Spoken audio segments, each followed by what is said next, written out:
think that you have a great message before you, that is punishing the wicked in order to protect the good people.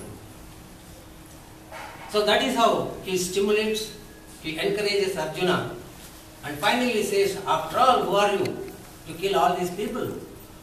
You are only an instrument. It is already decided. They have to be punished like that.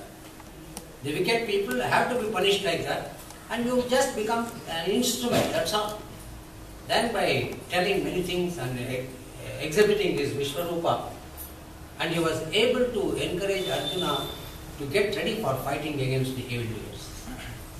So what we come across in these things, it is nothing but a constant struggle between the good and bad.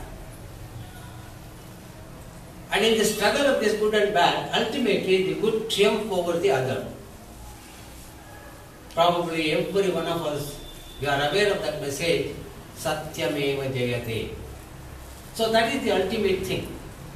And this thing we have to understand by illustrating many of these things. Now this particular instance, it starts like this. The first chapter, as I said, that it is a very interesting piece of literature to think about the two great asuras in the name of Madhu and Kaitava. See, the whole episode, it is nothing but a conversation between the three. One by name Suratha, he was a great king of Chaitra dynasty. And another one, he was Sumedha, he was a Vaishya, he was actually a merchant, a business person. And between these two, and ultimately when they join, when they go to the feet of Vedas, a rishi, a sage, all the three, in fact, it is nothing but a conversation between these three to know about that ultimate reality. And the three involved in a kind of conversation wherein Suratha was a very powerful king, looking after his people very well. But you know pretty well, even the good rulers, in fact, have not been spared. All the time in the company, you find some sort of people who find fault, think about creating some sort of disturbance, and thereby it is said that his own ministers, they were responsible for the collapse of this wonderful king Suratha, and he thought for a while, there is no point in just staying here. Let me rather abandon all these things, let me go to a forest in order to seek the mental happiness. So that is how he decided to give it up. And the merchant also, he too thought, he was betrayed by his own sons and wife and other relatives. He is a very rich merchant, doing a very good business, but money all the time, in fact, it plays its own role, you know. Now how even to this day we are struggling about money.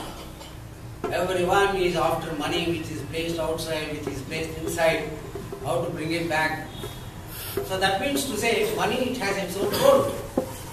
So in Sanskrit it is said that Sarve Gunaha Kanchana Pashayanti. All the qualities in a man, it is measured by the economy that you have, the money that you possess. So, though he was rich, probably his own family members, they were not happy about the way in which he was dealing. Then they started opposing him, and ultimately he had to leave his house. So he moved out of it. So both of them, they joined together when they went to the rishi, the great sage known as Vedas. So all of them, they were just discussing about how to get rid of this problem. What is the remedy? Each one was pointing out his own problem. The king was telling that how I was so popular, I was betrayed by my own officials, the ministers and others. And the businessman, he was talking about his own family members. But in spite of all these things, they had the ultimate aim of going to the forest in order to get rid of these things from their mind and to make their mind free from all these pains. But they were unable to do it. Still they were thinking about son, wife, etc. with the merchant. The king used to think about how my country is going on, how the ruling is there, all these things. In fact, he was thinking. So they were unable to go out of this particular problem. Though they went out in order to get rid of all these things, to forget about these things, he was unable to do that. Then they consulted Vedas, the great sage. Now what is the remedy for it? It is at this stage he was able to highlight the part played by the Devi in suppressing not only the asuras in their physical form, the asuras which are available in our own existence. Now we have our own asuras in ourselves. Anger is an asura. Selfishness is an asura. Then jealousy is an asura. So these are all asuras. They are very well grown in our own body, our own existence. So not merely you have to kill those asuras, but you have to kill within yourselves the asuras of this kind. So this is nothing but that message. And Swami all the time used to tell us what should be done. See, when I was asked to perform the Atirudra Mahayagam, he asked me one question. What do you mean by Homa? How do you define it? Merely throwing some ingredients to the sacrificial fire? Is it Homa? Of course, we can't challenge Swami, because he knows everything. When I was just keeping quiet, he told, Homa is not merely offering something to the sacrificial fire. It is only a symbolic thing. But the real meaning of the Homa is what we possess in the name of certain ugly qualities which are not useful to the society, that we have to sacrifice. The selfishness, say I am sacrificing. The anger, I am sacrificing. And many of these qualities. When you sacrifice all these things, you become a very, very good and top and a towering personality. Then you are the true citizen of this country, because we cannot go away from this. Our existence, it should be meaningful only when we take up the cause of the others. What we call as service to society, that cannot be totally ignored. You may be very good. You may think of the others, but think that your society, your nation, your state, that cannot be totally forgotten. If that was the thing, so far as Vivekananda is concerned, probably the image of India would not have come up to that level. That is why Pandit Nehru, he calls Vivekananda in a beautiful manner. He is a patriot saint of India. He is a great saint, but at the same time he was having so much of concern to his nation. All the time he used to think about the nation, think about the poor people, think about the downtrodden, and he used to suggest how to uplift them. So that was how, in fact, that sage Vivekananda, he came up to that kind of expectation. So here again, when Vedas started explaining the importance of the Devi, how she was in a position to destroy the asuras one by one, it is very interesting to note how it started, how the Madhukaitava, they came to be. See, when the whole earth it was dominated by the asuras, wherein the devas were deprived of their positions, they were all just thinking. And even Brahma, in fact, was terrified by this Madhukaitava.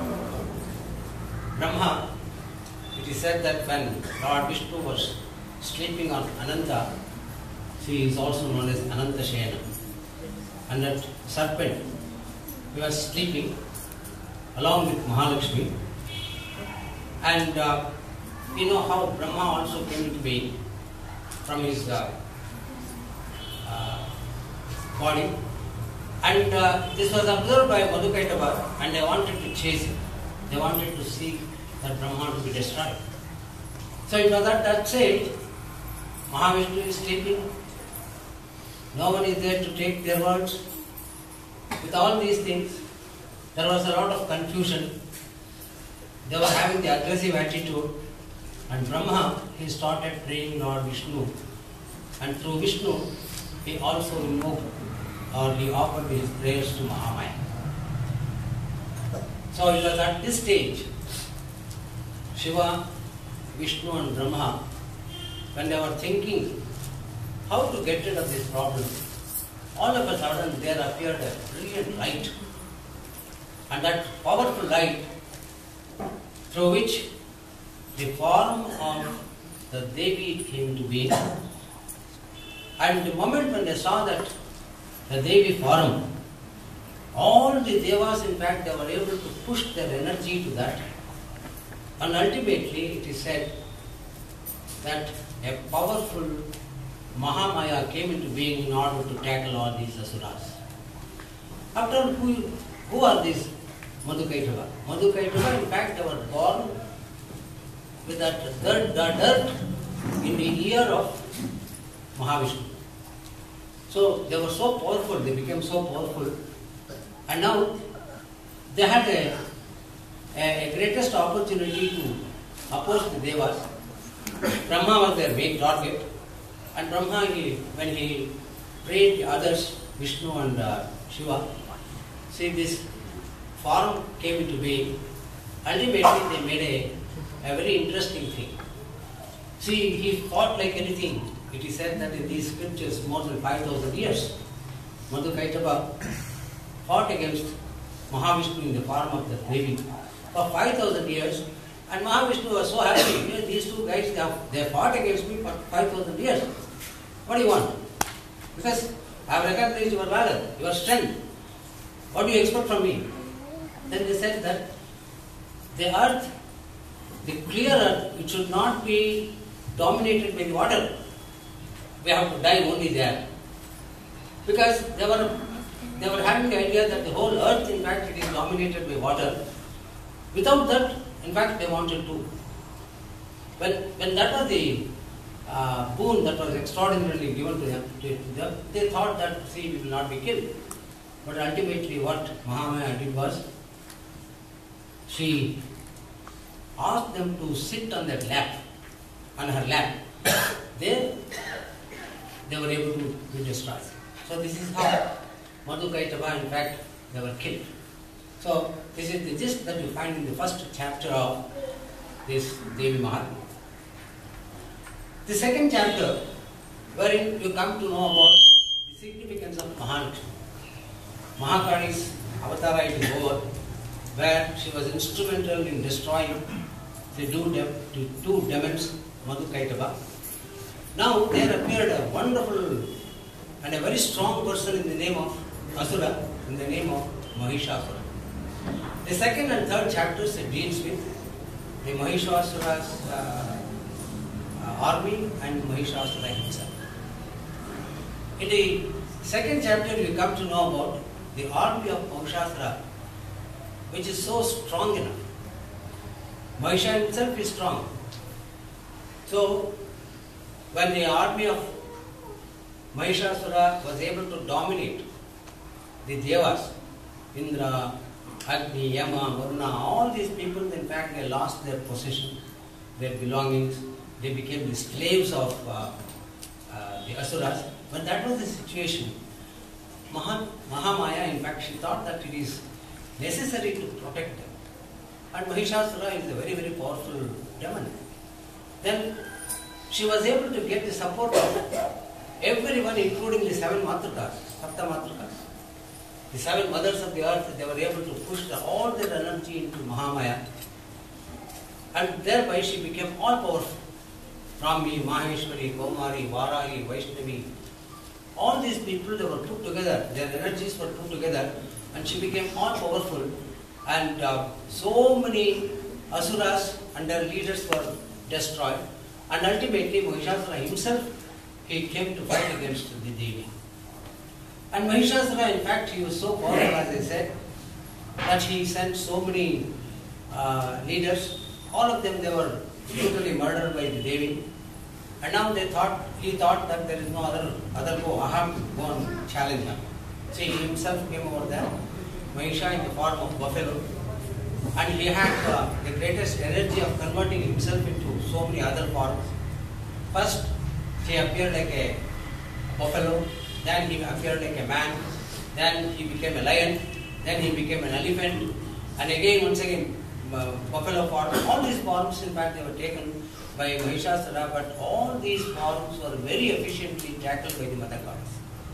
And ultimately, Mahishasura was also killed. This is the Mahishasura Vadha that is referred to in the 3rd chapter.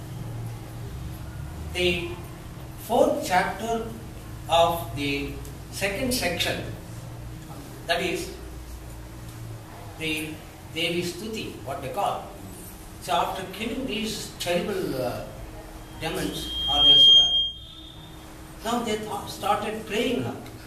The prayer was so great that so many qualities, in fact, have been attributed to the Mother Goddess, and thereby they express their gratitude to her.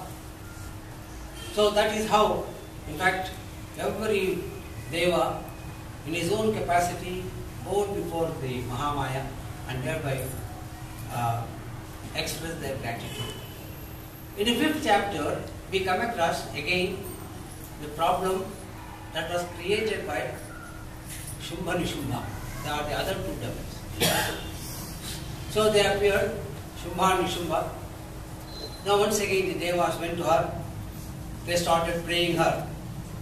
Where we come across the prayer called Ya Devi Sarva Bhuteshu Matru Rupena Samstita Namastasya Namastasya Namastasya Namo Namaha. Like this, so many qualities, in fact, have been attributed to that Mother Goddess, in order to request her to save them from the clutches of these asuras. So with all these things, Shumbha and Nishubha, in fact, they are growing very stronger, very, very strong, and ultimately she had to meet with them. Sri Shumbha and Nishubha, very powerful asuras, and thereby once again, all the Devas, in fact, they were able to put their energies in her, and thereby prepared her to fight against these asuras. So in the 6th chapter, it is said that Shumbha Nishubha sent one person called Dhumralochana. This asura, in fact, he went there and he saw this Mata, one who was sitting on the top of the Himalayas, and he was able to analyze her. Such a beautiful lady. How beautifully she is. And with all sorts of ornaments and so on, when she was sitting in the Himalayas, actually she is none other than Parvati. The abode of Parvati is Kailasa, the Himalayan mountain. When they were looking at, when he was looking at Parvati, he was very much impressed that my master must own her. So I have to tell Shumbha and Nishubha, in order to have this beautiful lady in their palace. So that is how he went to the master and subsequently told all these things. And Dhumralochana, once again he came back, he met with that destruction. See, he was ultimately killed. Similarly, he again sent 2 other asuras known as Chanda and Munda. So these Chanda and Munda also very much impressed by the beauty of that Devi, and ultimately they were also destroyed. So the killing of this Chanda Munda, ultimately she came to be called as Chamundi. So this is how she gained that title known as Chamundi, and Chanda Munda, in fact, they were killed. So they were not happy. Shumbha and Nishubha, still they wanted to fight against them. And in the meantime, the younger brother Nishubha, he was also killed by Devi. And now the only person who was left is none other than Shumbha. So Shumbha, in fact, he was able to find in one great asura known as Raktabija Asura, who was having a special quality of creating a number of Raktabija Asuras when his blood, in fact, when it touches the earth. So that was the greatest quality that he was having. So he sent Rakta Bijasura. So he was very furious. He started attacking the Devi, and there was no other alternative. Chamundi, in fact, she sent one by name Kali. She appeared from her, and Kali was sent to tackle Rakta Bijasura. She tried her level best, but at any stage, in fact, the number is growing. Many Rakta Bijasuras are there coming up. How to get rid of it? Then she was given a special instruction at Kali. She was so fierce in her approach. See, the mother goddess have two faces. Some faces, they are fierce appearances. Some others, they are very calm appearances. Chandi, Chamundi, Kali, Karali, they are all fierce appearances of the mother goddess. Similarly, we have Ma Katyayani, Gauri, Hemavati, all these things, they are nothing but the very soft appearances of the mother, tender appearances of the mother. Wherein you come across how the mother, she was able to love everyone. She was able to bestow anything to them. So here, Kali, in fact, she was having such a fierce attitude. Very, the moment when you see her, you will be able to see the fierce condition with a mala of human skulls, so many things, so many ayudas or the weapons in her. So with all these things, it is said that Rakta Bijasura, Shumbha, he was terribly great, and now she wanted to tackle him. And now she appeared, and both of them, they fought each other, and ultimately the mother goddess was able to kill her. See, she was all powerful. In fact, it was so difficult for her to entangle. See, her own Vahana, the lion, in fact, was able to tackle many people. Like that huge army, thousands and lakhs of armies, in fact, they were put to death by the Devas and the other companions. So, the most instrumental one, none other than the Mahamaya. Again, after killing all these people, as I said, that in the 11th chapter, the Devas, they wanted to express their concern. So, a number of prayers, in fact, they were offered to her. They were able to enjoy the beauty of the Mahamaya. They started attributing a number of qualities to her. Everyone started praising her. You are the universe. You are the representative of water element, representative of the fire element. Like that, so many praises, in fact, they were offered to her. And ultimately, she said that she gave a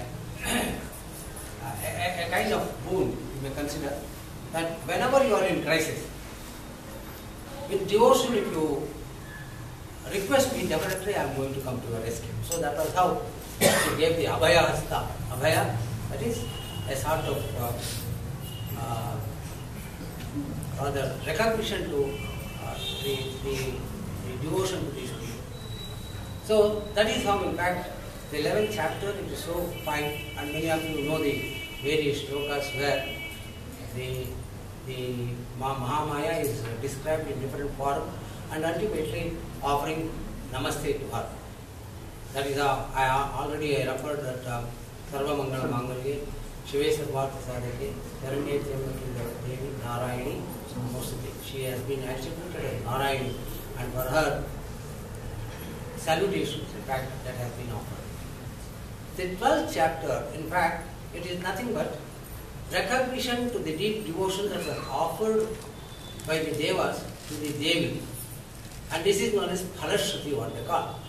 Now what is going to happen? See, if there is a kind of event, what is the net outcome of it? The result. See, when we offer some of these things, what we get back? See, usually that is the human tendency. Even we did not leave Shiva. See, after having so much of namaskaras to Lord Shiva in his Namakam, where we say that Namasomaya Chasona, Om Namasomaya Rudraya Namastamraya Arunaya, like this, all the 11 Anuvakas where we offer our prayers, our namastes, our salutations to Lord Shiva, and afterwards, They have done these things, give something. So there is nothing wrong. Chame. Give us something. So where Shiva is so graceful, he says, you people, why do you ask only these things? But you must have to go devotion. Unlike many people, in fact, once I saw how Swami was approached by many of these devotees. Swami, I have purchased a new house, please bless us. Swami, I got a son, please bless us. Swami, I got a new vehicle, please bless us. All these things, they are involved, which is selfish. What is their ultimate contribution to your neighbor? What is the contribution to the society? See, I am owning all these things, you bless me. It is pure selfish. In fact, Swami was not very much attracted to this, and he used to say that a fish is far better than selfish. Fish all the time think about cleaning a human leg when it is placed in the water. But unfortunately, not so. The human being. The human beings, they are so worse, whatever may be their status, economic status, this status, political status, they are all selfish. When you compare these selfish people to a small bird, a bird is far better than a bird. See, I'll tell you. Kaka akvayate kakan, yachako nati yachakan. Kaka yachakayor madhye, varam kako na yachakaha. See, when you offer something to those crows, you just offer something. See, it shouts, ka, ka, ka, ka, inviting the others, isn't it? So many birds, in fact, they will be gathered there. But you offer something to the beggar.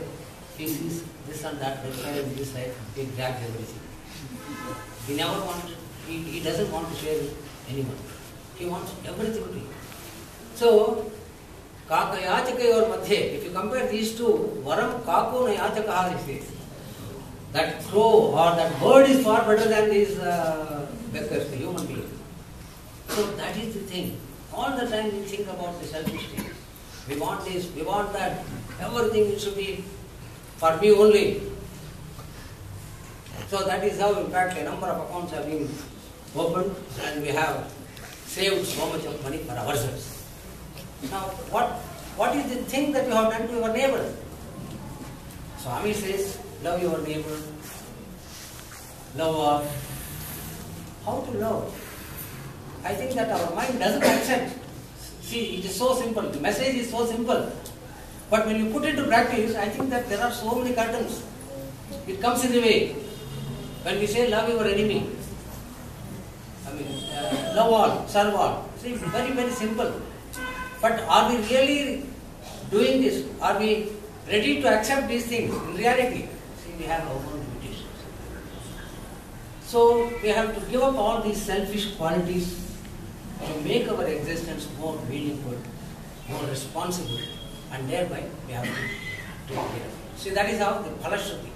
See, that is the result of having all these things. So she says, Mahadevi ultimately says that if this Chandi Parayan, what it is known as, if you listen to this, or if you chant this, you will be given a lot of benefits and facilities, she says. I am here to guarantee those things. Don't worry about it. But it should be chanted with devotion. It should be chanted with some sort of selflessness. Then only I will be able to react. So the best dates also, or the best days also she ultimately realized. What are those? Offer sincerely, definitely I am going to get the benefit of it. I am going to extend the benefits to you. And in the final chapter, of course, it is how the king, by doing this kind of thing with so much of devotion, both the king and the merchant, they get the maximum benefit. They not only got back their respective positions, and they got enormous strength to do service to the people. Merchant, in fact, he was a bit selfish, of course, he gave it up. And all the time, whatever he earned, he thought that it should be towards the society. See, society has done so much to me. Now what is my contribution to the society? So that we have to think. If a doctor wants to be created, or he has to be prepared here, you have contributed something, I have contributed something, everyone has contributed something. by taking the best advantage of all our contributions. If you run away to another country in order to earn money, where is justice? So, you should not be selfish. You must take the responsibility of the others. After having so much of concern to your education, after having that education, what is your concern to the society? What is your return? And we have seen, see, they are also very intelligent. They, instead of investing a lot of money on preparing these, the finished goods, in fact, they are taken by them by paying some extra amount. That's all. See, they pay a little more. We surrender to that, giving up every reasonable thing in our country. So that should not be there. See, we have to commit ourselves. So that is how the king decided that I have to rule my country with some responsibility.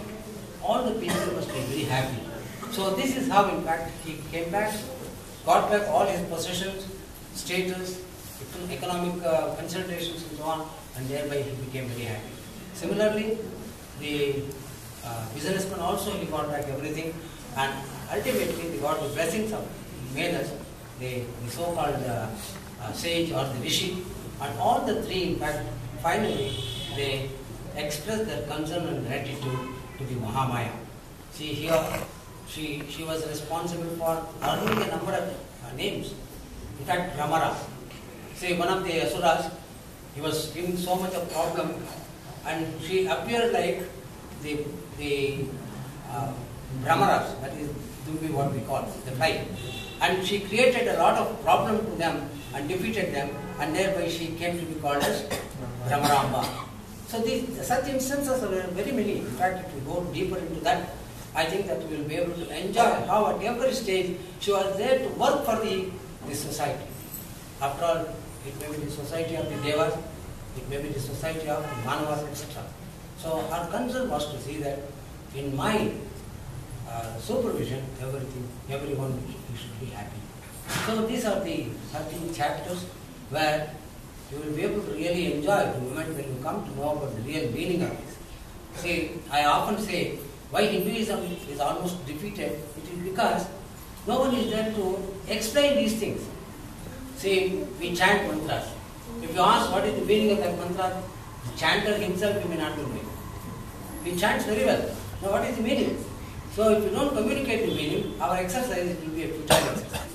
So I think that the gist of the thing that was rendered here in the form of Parayana by the Kali, it is nothing but a constant struggle between the good and bad, and ultimately how good triumph over the other, and how the bad qualities, in fact, that has to be suppressed, and we have to do some sort of good service to humanity.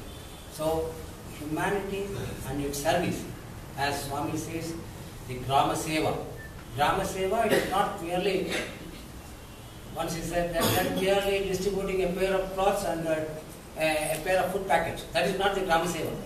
You have to create a kind of mental change in them.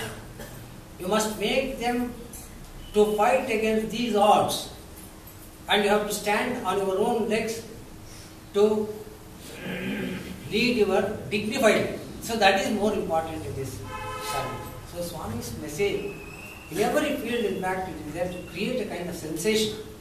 And the only thing is, we have to understand it. And merely understanding is not sufficient. We have to execute it.